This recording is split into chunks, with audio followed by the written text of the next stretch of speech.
this turns off. But I went through Jody's Be Bold Masters program, her very first one that she put on. So it was a life-changing experience. How many of you guys are actually in her program right now? Oh, so you guys get it. I started her program, her month-to-month program, in 2017, probably like the winter time. And I found her actually listening to another podcast, and it was a recommendation. And I found her at a very crucial time in my life, and I'm so thankful that I did. So anyways, my name is Corey Woods. Sorry I hit that. A fun fact about me is that I have 5 kids. And my oldest is 9, my youngest is 2. And they all have the initials of BMW, okay? Yes, 1 boy, 4 girls. Does anyone else have 4 girls? I feel like it's like a seriously special club. I gotta take a breath thinking about my 4 girls. But anyways, my son is the calm before my storm. And we even named him Bentley, so we can call him Mr. Bentley. Do you guys know who P. Diddy is? Do you guys remember him? Yeah. His personal assistant? Now, as you can tell, I kind of have a little bit of gangster in me. I just love everything about him. Okay, so when you think of a BMW, now it's my husband's favorite car, and in order for a BMW to run at its most effective pace, it requires a higher octane gas. Okay, probably like the most expensive gas out there. And in order for it to run effectively, it needs this gas. Why? So it can go faster, so the engine can go longer. And if you were to give it like a lower octane gas, usually what happens is that the engine will break down and it won't be as effective and essentially won't be very fun to drive, right? My husband loves cars. Me, personally, my ideal car is a 12-passenger van, okay? I can separate all my kids, no one talk to each other, just sit, and I just throw fruit snacks in the back and it gets them to where they need to go.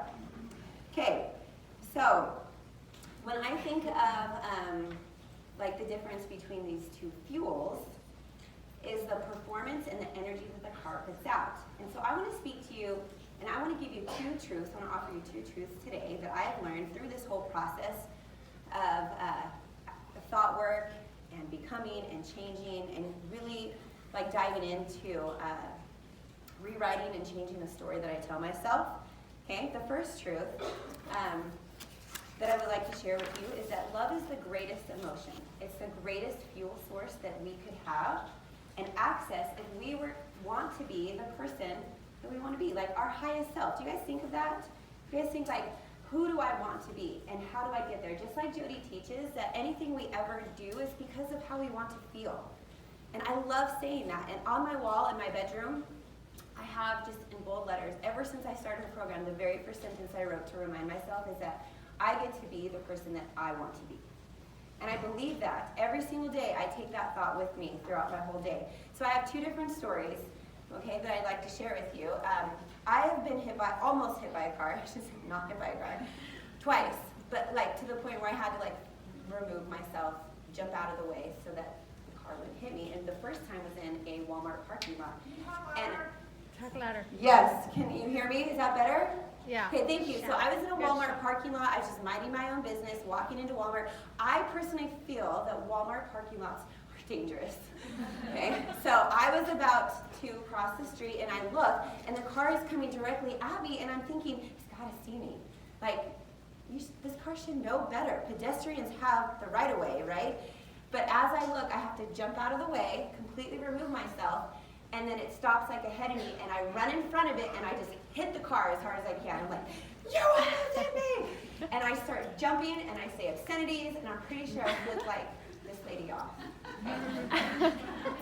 You guys have a slight crazy side to me. So this was years and years back, and I walked away feeling totally justified, told all of my friends what almost happened, that didn't really happen, but I thought it did. Like, oh my gosh, I almost got hit by a car. And felt totally justified in my actions, except something kind of rang true to me that like, I probably should not have responded that way, right? And I realized, but only in hindsight, because at the time I didn't realize that the thought I was having at the time was that she should have known better.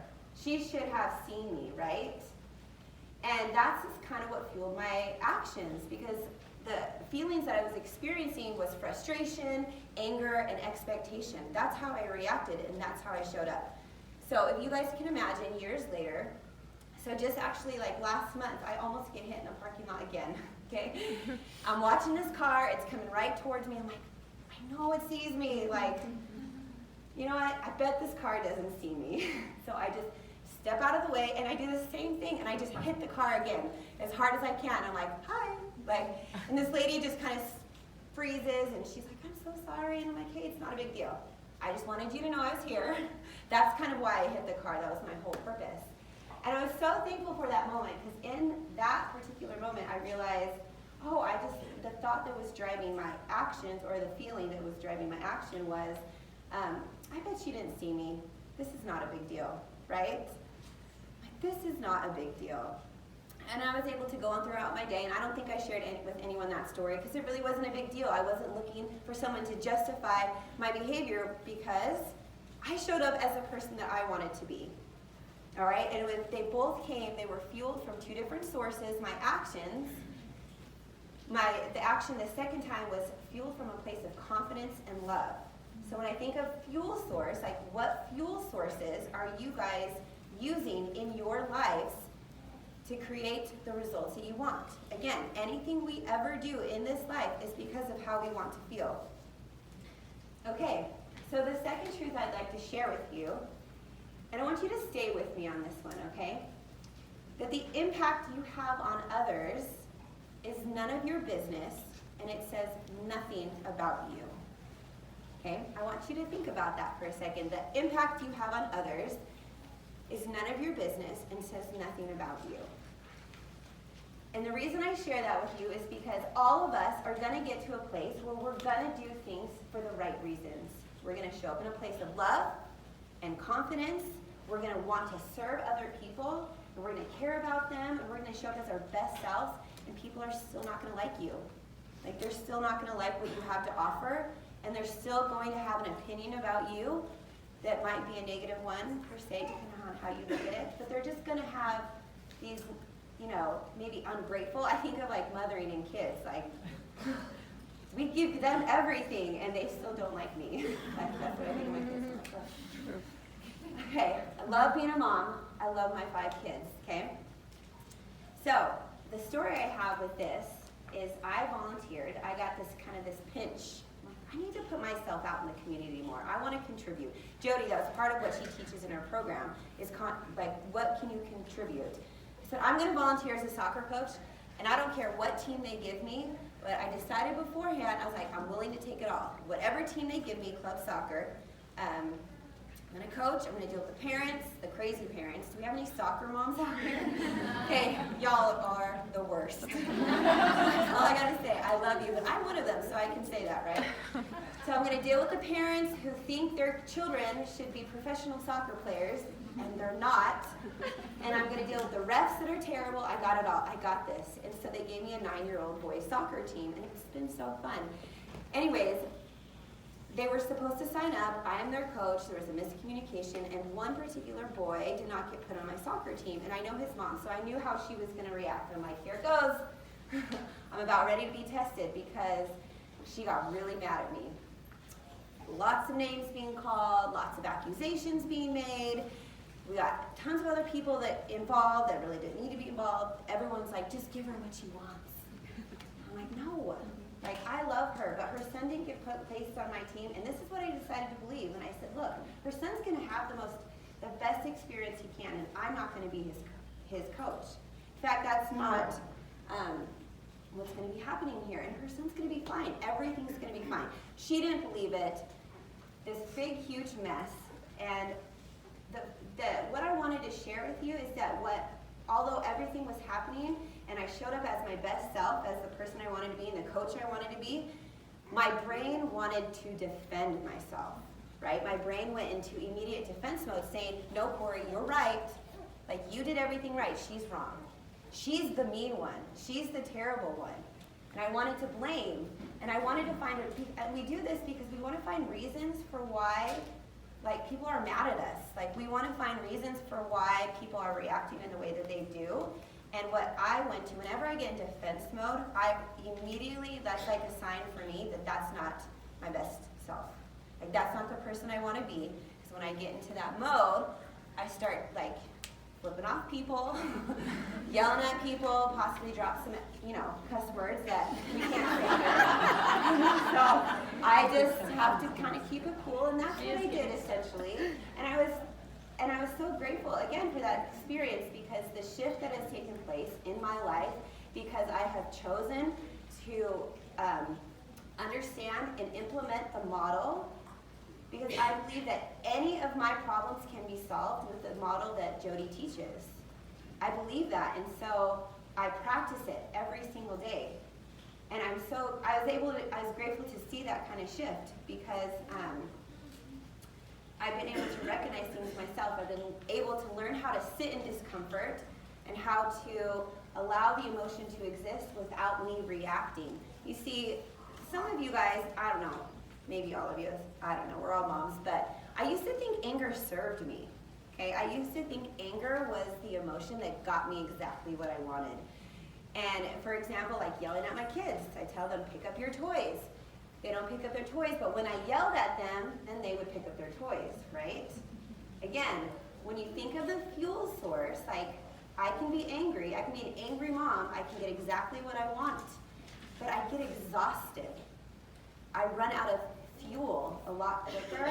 I want to blame, I want to point fingers, and I want to look to the outside of me to explain what is going on inside.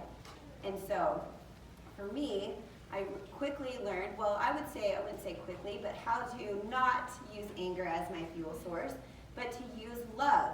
So when I want my kids to pick up their toys now, it's not because I want to feel better about my house, it's because I want to truly teach them that this is what we do, and this is how you take care of your stuff.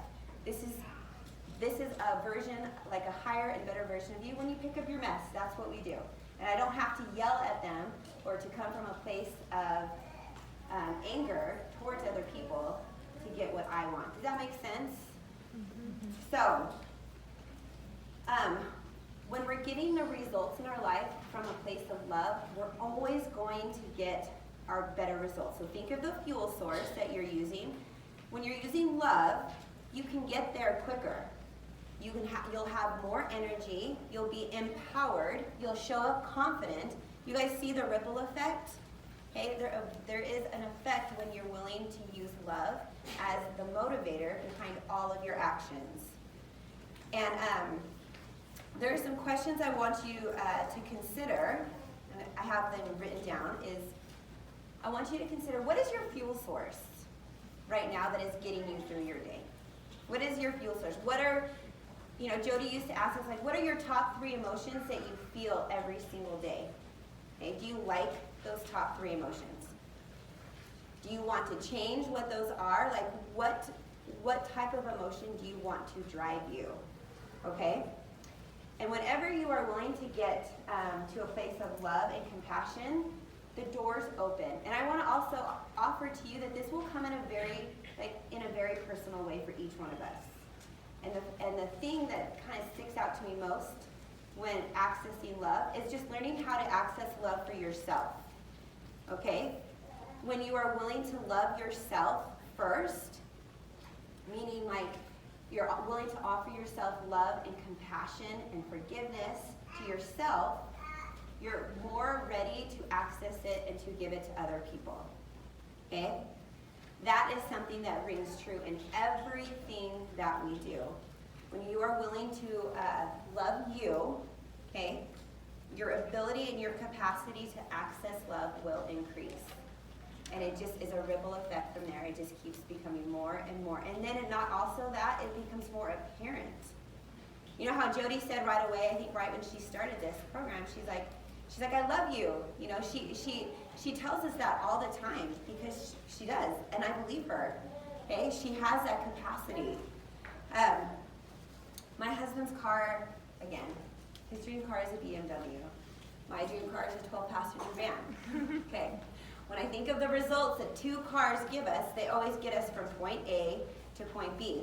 And when given the right gas, both of them require different octane levels of gas, they still require gas for them to run. So what type of fuel are you wanting? Okay, that's what I would consider from you, the message that I would have for you. How do you want to show up, and who do you want to be? And I just want to end with this quote.